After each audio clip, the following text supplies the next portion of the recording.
Hello and welcome to July's edition of Absolute Security's Patch Tuesday updates. I'm joined with Rob Brown, who is our expert on everything Patch Tuesday, and he's going to run us through this month's fresh set of vulnerabilities and give you the best advice possible on how to patch for them. Over to you, Rob.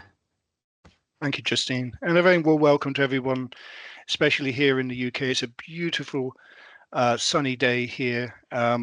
We do have a lot to talk about. And actually, when I reminisce back over the last 5 years, this is actually the fifth year anniversary of the Patch Tuesday webinar series. And as I look back over the last 5 years, I'm actually so surprised about how much has changed from the Microsoft ecosystem and how patches has evolved over time.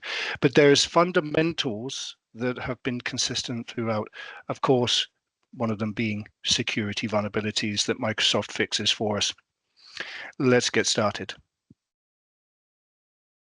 So first thing, the Windows lifecycle. If you're still using Windows 10 Enterprise, you do have till October of this year to migrate to Windows 11.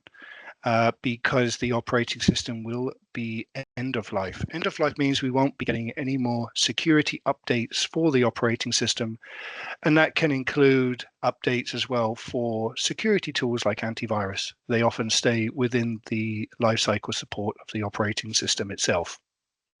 If you are still using Windows Server 2012, ESU Year 2 is currently running still. Year 3 will end on the 10th of October 2026.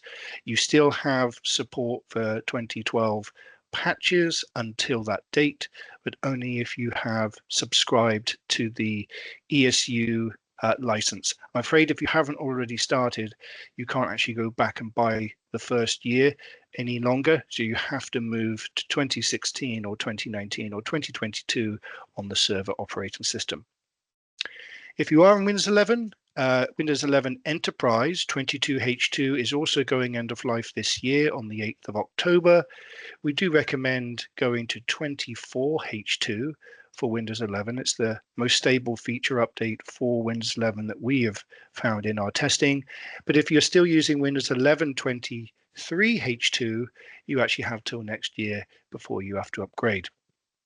Now, we are aware that Windows 12 has some preview releases available, and Windows 11 25H2, I'm delighted to hear that has been released to preview this month.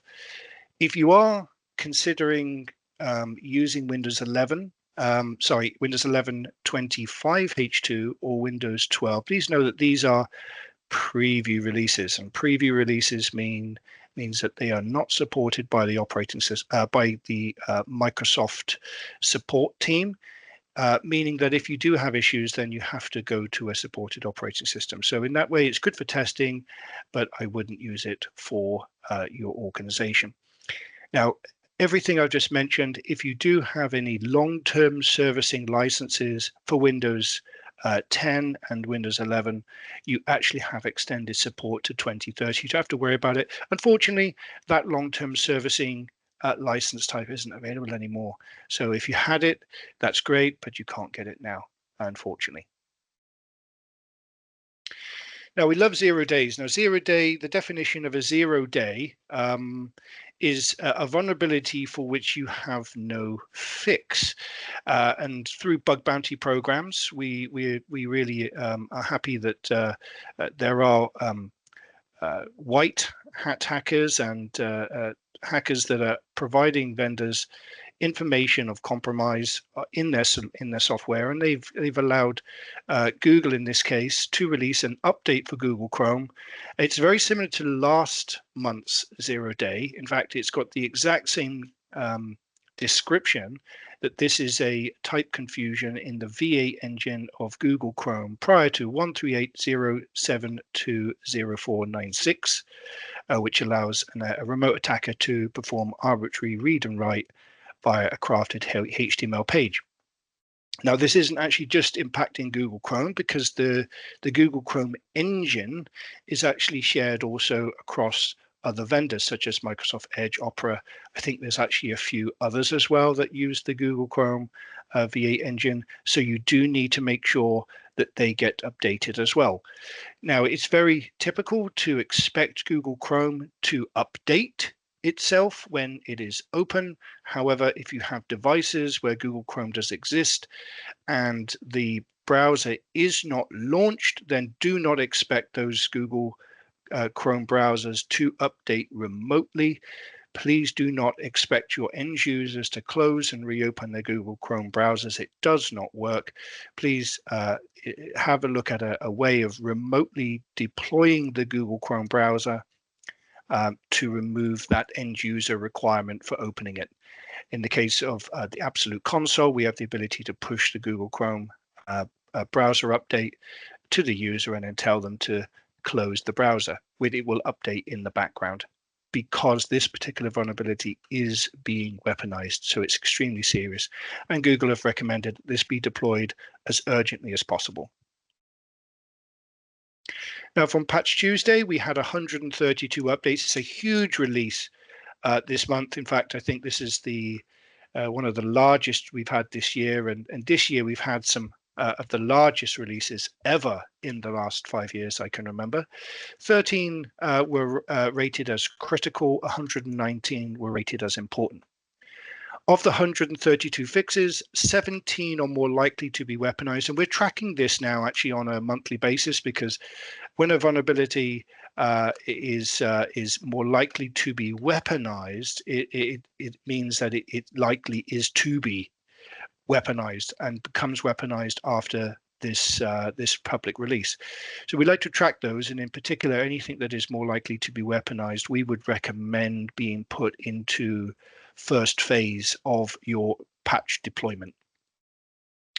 We have none of them weaponized actually, which is brilliant. So currently there aren't any which have become weaponized, but we do have one that's public aware, and we're going to talk about that later. We don't have any jump points. So if you're familiar with the webinar series, we like to track the CVSS scope, which in this case is, if it is changed, it means that somebody is able to exploit a vulnerability and then move sideways within the technology. So my example would be if they were to exploit a hypervisor host, perhaps they can jump to the guest, or vice versa. And if you have that lateral attack possible within a vulnerability, that should be prioritized. So keep an eye on these things. They do change from time to time.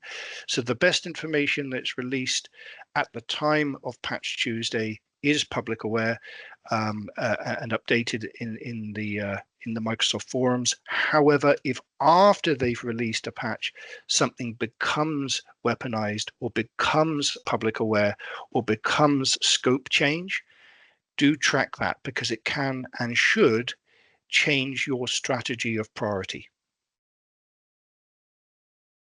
Now we have a new leader on the bug leaderboard. This month, elevation of privileges have taken the top spot. That's where a threat actor gains access to an employee's account, bypasses the proper authorization channel, and successfully grants themselves access to data they're not supposed to have. Now, interestingly enough, this is usually the second most critical bug that you should be prioritizing from Microsoft, the elevation of privilege. Second spot is remote code execution, which actually is just under the second spot, but it is, in our opinion, the most critical type of bug that is fixed by the vendor.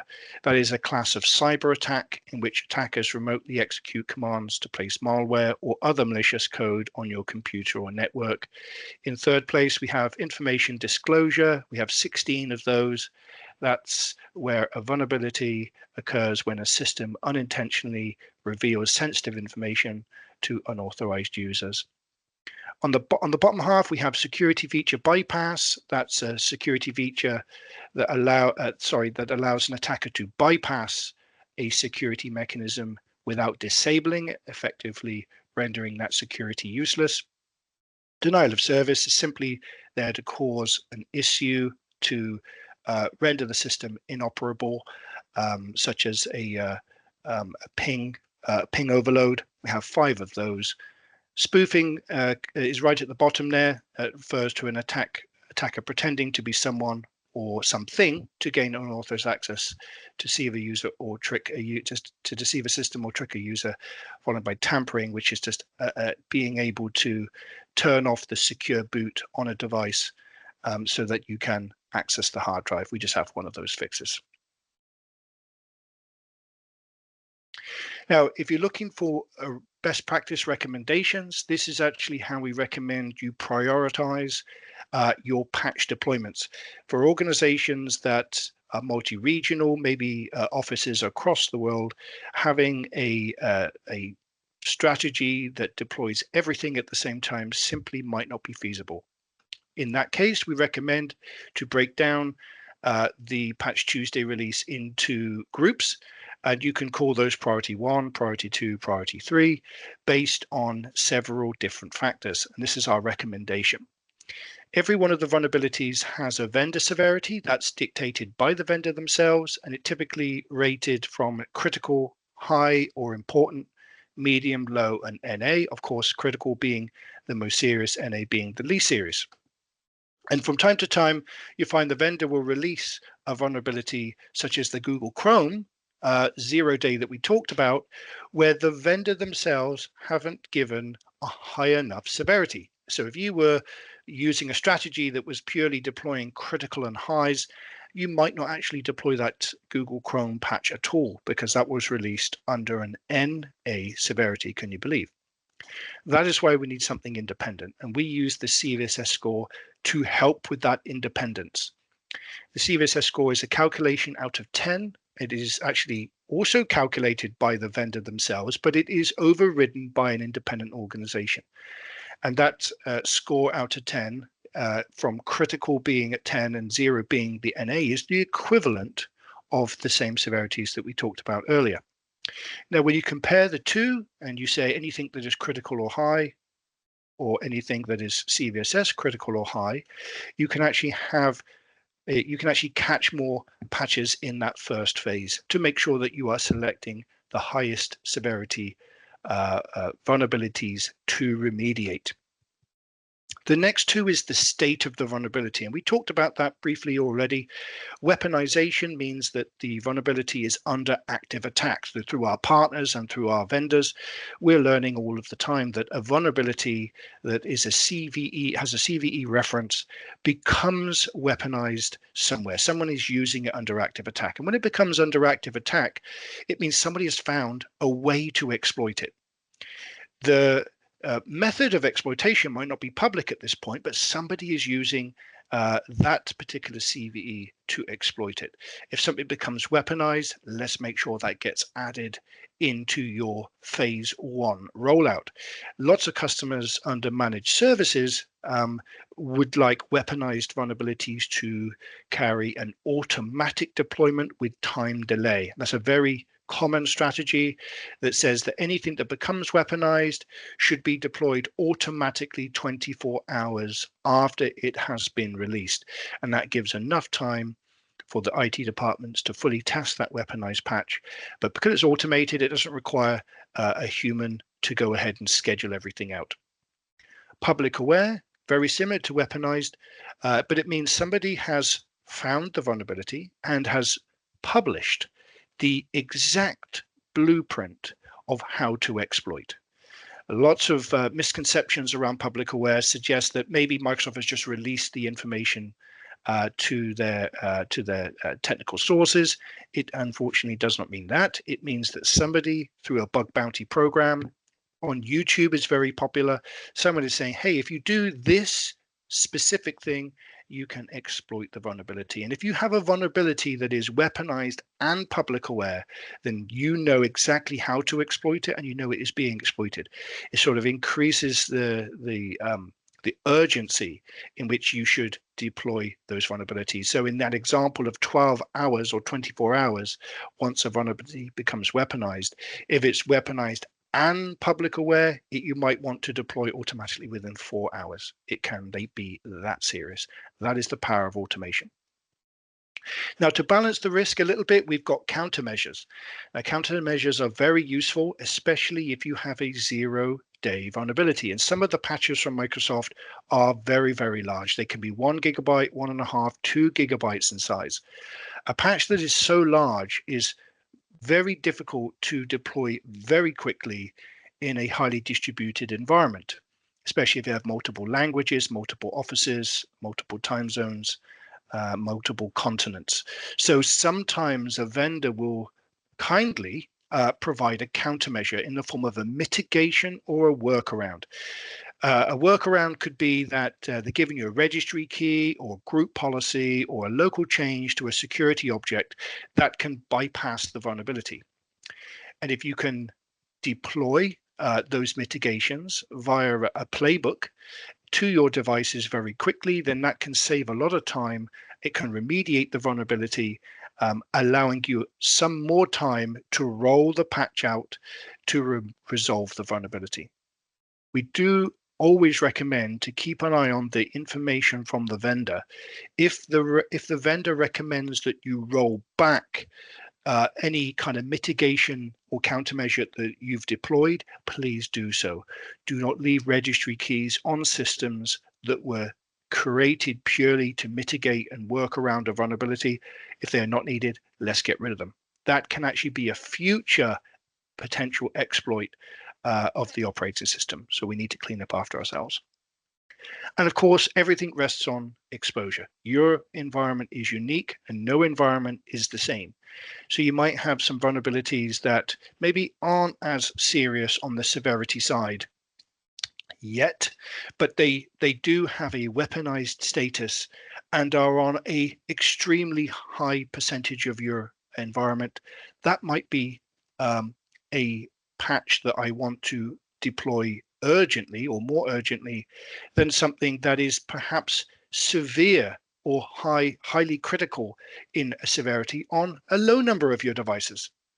It allows you to make that decision on an environment by environment basis, and something that we use in our professional services to deliver very effective patching for our customers by choosing something that is unique to that environment using these different risks put together. Now, what we're going to do is we're going to pop over to the Absolute website, where we have actually published all of the Patch Tuesday information for you already. If you're joining us on Wednesday on this webinar, we really enjoy this. We do publish the text, so please do go to the Absolute website on Patch Tuesday and start reading up on the really cool information. Things do change, by the way, from the article to this webinar. We'll let everyone know as changes occur. If you go to the Absolute website, you've got the resources section. Under the resources sections, you've got the blog. We've also got a fantastic resource library of other articles that we're doing from time to time around resilience and able to recover your environment. If you have a bad update that you've deployed, or if you have an issue with an antivirus, let's say it's caused the blue screen of death, how we might be able to assist you. On the blogs, we have lots of articles that we publish all of the time. Really, really fantastic information. If you have any questions about anything that you read here, from a Patch Tuesday strategy to a testing or how to become resilient, do feel free to use the chat function in the corner. It's on every single page, and we'll be delighted to respond to you. Yeah, go ahead and click on any of these links. It will actually open these up for you. And I've just done this to make this a bit easier. So as we said, we did have a very, very large number of Microsoft fixes this month. I think it's the second largest of the year. As we get into the second half of the year, we find that July and August typically are larger. No one knows why, but it sort of gets smaller as the year goes on. So we had fixes for Windows, for Microsoft Office products as well, SharePoint, Power Automate, WebDAV, Windows routing and remote access, and lots more. Now, because we had such a large release, we calculate all the scores together. We have 869.2 with an average severity of 6.6. That's actually not very severe at all. So what it does say is that a lot of the vulnerabilities are lower risk That doesn't mean that there is no risk. So we do need to look at the ones in particular that we'll recommend in just a moment. No vulnerabilities are marked as both weaponized and public aware this month, which is good. Now, 5 vulnerabilities I'm going to recommend, first being CVE 2025 49704. This is a Microsoft SharePoint vulnerability. Improper control of generation of code, which is code injection in Microsoft Office SharePoint, allows an authorized attacker to execute code on a network. This is remote code execution, so it is the most serious, as we've learned already. Carries a severity of critical, a CVSS score of 8.8, which is almost critical on a CVSS score. Its attack vector is network, which means any network, including the internet, with low privileges, no user interaction, and low complexity. If exploited, this could allow complete system compromise, data exfiltration, and malware deployment. Please urgently deploy that if you have SharePoint. Second and third, I had to do some research to find out what exactly they are. 2025 49735 is the Windows KDC proxy service, something brand new. Now, the KDC proxy service is a Windows component that facilitates Kerberos. Of course, it's the authentication mechanism for Windows, and it's what is used over HTTP and HTTPS. That basically enables domain joined devices to securely authenticate with an internal key distribution center, which is a KDC, even when you are outside of your corporate network. So think about things like VPNs or remote access is going to use this type of method.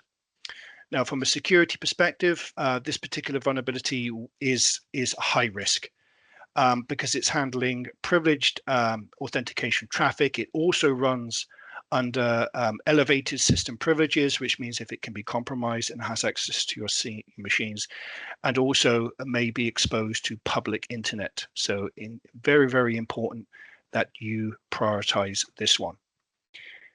My third recommendation, CVE 2025 47981. I'm not going to try to pronounce this, I'm just going to spell it, is the SPNEGO extension negotiation security mechanism, which is also a remote code execution vulnerability. Now, this is a heap-based buffer overflow. And if you remember last month, we talked about heap buffer flows and how there is a heap manager that is responsible for allowing you in and out of certain memory or over networks. Luckily for us, this is not weaponized. It's not public known. But it is critical in nature. It also has the highest CVSS score of the entire release at 9.8. So it's almost 10, 10 being the most serious. Its attack vector is network, privilege required is none, user interaction is none, and it has low complexity. Now, what exactly is SPNEGO? Well, it stands for simple and protected something. It's a negotiation mechanism used for Windows. And again, it's very much similar to the first vulnerability we just talked about. It's using Kerberos and NTLM, and it's specifically when a client connects to a server. Now, this is used across lots of technology, including Windows single sign-on. Also, when you're using SMB, remote desktop, any kind of IAS authentication that you're doing when you go to a website and you've got that anonymous access, you are using this particular mechanism. So you think about the broad spectrum of every single device potentially needing this. Now, it is also critical because it operates deep inside Windows. It's on the authentication stack, so it is allowing you to access certain devices. It'd be terrible if this was to become compromised. And of course, it's used across any network logons. And therefore, if you are able to compromise this, then perhaps you can access devices on your network that you're not supposed to and actually potentially move sideways within the organization. I would highly recommend this be deployed in Group 1 as well of your rollout. The next two are very similar. They impact certain different areas of Microsoft Office. Is CVE 2025 49696. and CVE 2025-49695. These are both Office remote code execution vulnerabilities. Again, it's very, very serious. This is an out-of-bounds read for Microsoft Office, allowing an authorized attacker to execute code locally. This isn't yet weaponized. It's not publicly known at this point. It is severity critical with a CVSS score of 8.4. Its attack vector is local, so you do need local network access to the device. Privileges required is none. User interaction is none, and complexity is low as well. Now, the first vulnerability may allow malicious Office documents to trigger memory read issues and escalate to remote code execution if chained with additional flaws. And this is why I'm picking these. The preview pane is an attack vector. So you don't even have to look at the email or double click it to open it. If you have preview pane, which I know almost 99.9% of my colleagues have on their Outlook, when you go ahead and click on the email, if it opens in the preview pane, it is an attack vector. So it is extremely serious. Just like the second vulnerability, or the last one, sorry, this is a use after free, which allows an authorized attacker to execute code locally. It also is critical. It is also 8.4 on the CVSS score. Its attack vector is also local with no privileges, no user interaction, and low complexity. And once again, if you exploit this vulnerability, full system compromised can be attained through just a malformed or a document that's especially crafted. The preview pane is also an attack vector. My final thoughts, this is a very big security release with lots of very interesting vulnerabilities. I would highly recommend you prioritize those remote code execution, as I mentioned. The NEGOEX and the KPSSVC that we talked about just now. And also, if you are a business that is using Microsoft Office, please do make sure you prioritize Office so that you can stay secure. What we've done is put everything into a cool PDF document. Just go ahead and click on that link. This particular document, you can go ahead and download this. And what you can do is take the CVE from this document. It's been designed in the order of priority. So the vulnerabilities at the top, go ahead and take that CVE, pop it into the patch toolset that you're using. If you have a high amount of exposure in your organization, go ahead and mark it on the sheet here, put it into your change management, and hopefully that will help you to prioritize the deployment of patches in your organization that is unique to your own organization in the best way possible. Thank you so much for joining me today. I really appreciate this. You keep keeping on track of your Patch Tuesday, and until August when we're back here, I wish you happy patching. Well, thanks, Rob. Always good to hear your sage advice. Just before we go, I'd like to thank everyone for joining us and to remind viewers that we will, of course, be at Black Hat US at that event next month. That's on August the 5th to the 7th in Las Vegas, baby. The team can be found on booth 4605, and if you'd like to book a slot with one of our experts, you can scan the QR code here and book that online, as well as getting information on how to find us there. If you can't make it, or you can't wait that long, then please scan this QR code to connect with an expert on our website.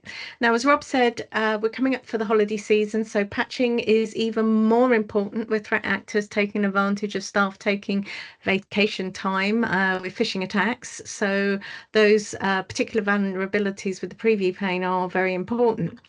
If you'd like to know more about how to automate your patching, please visit the Absolute Security website at absolute.com. And finally, don't forget to like and subscribe. See you next month.